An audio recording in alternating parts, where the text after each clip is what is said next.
ये नेवादा राजस्व गांव था और अमौर राजस्व गांव था। दोनों के सीमा पे अमौर गांव की पूर्वी सीमा और नेवादा गांव की पश्चिमी सीमा के मध्य में ये ब्रह्मदेव जी का एक स्थान है। आने वाले नवरात्र में भूमि पूजन करेंगे और भूमि पूजन के उपरांत मंदिर का निर्माण शुरू हो जाएगा। एक संस्कृत विद्यालय का सोचा है, क्योंकि हम लोग ये देखते हैं कि ब्राह्मणों के बच्चों का अब कोई न नौकरी मिल रही है न कुछ मिल रहा है, तो कम से कम वो अपने परंपरागत कार्य को पूरा कर सकें, तो वहां पर संस्कृत पाठशाला एवं कर्मकांड शोध संस्थान खोला जाए और भव्य मंदिर बनाया जाए, जिससे कि हमारे नवयुवकों का भी कल्याण हो सके और बाबा की भी महिमा थोड़ा विस्तृत हो सके। जब गांव में खुद चलकर आए ब्रह्मदेव तो होने लगे चमत्कार। ब्रह्मदेव के आशीर्वाद से कई कुल फले फूले अमौर गांव में। अमौर के सिद्ध ब्रह्मदेव स्थान के समीप बन रहा संस्कृत विद्यालय बनेगा एक भव्य मंदिर। कानपुर नगर जिले की नरवल तहसील के अमौर गांव और आसपास के इलाके की संपन्नता के चर्चे दूर दूर तक हैं। इसका राज पता करने की कोशिश की गई तो पता चला अमौर और आसपास के गांवों के कई परिवारों और उनके पूरे कुल को ब्रह्मदेव का आशीर्वाद प्राप्त है। बताया गया कि 175 साल पूर्व गंगा सागर तीर्थ गए अमौर ग्राम निवासी बंसी तिवारी संग ब्रह्मदेव खुद चलकर गांव आ गए थे। फिर तो बंसी तिवारी और गांव के लोगों के संग अक्सर चमत्कार होने लगे। उनकी मनोकामनाएं पूरी होने लगीं। परिवार और कुल धन धान्य से भरपूर होने लगे।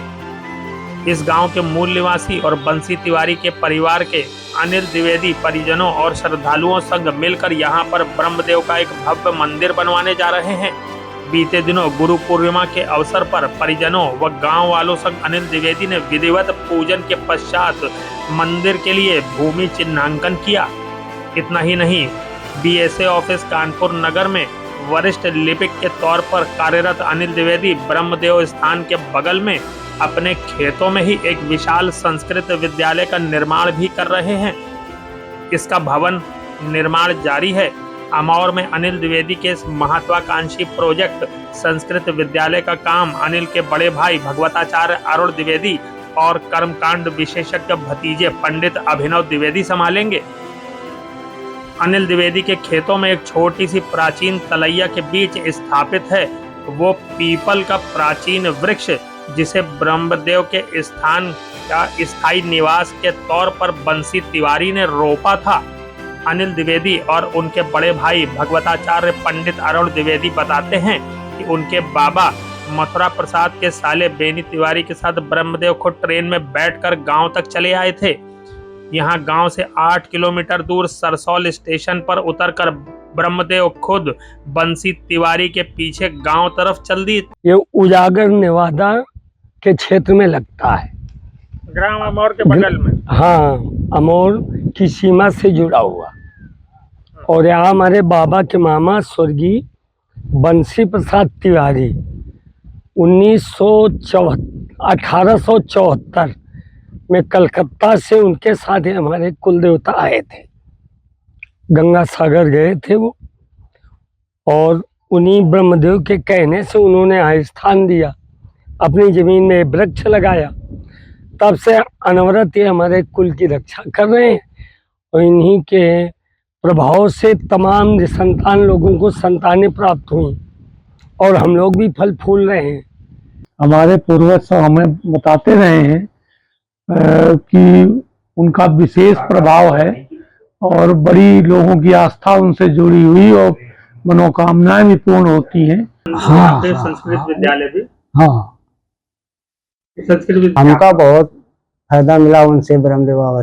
जैसे मान लो हम लड़का में परेशान भी बहुत ज्यादा, एक लड़का है तो इतनी इलाज करावा कहूँ के इलाज न हो पावत रहा है, तो हमका एक बाबा जी बतान कि ब्रह्मदेव की न सेवा कर सको तो के तरह झाल देव करो केवल। तो साफ सफाई की ने के बाद हम दिलरिया जलावे लागे हमका बहुत लाभ मिली। फिर एक के बाद लड़का का हुए मान लो वही दिन तो उसका मर्ज खत्म सब।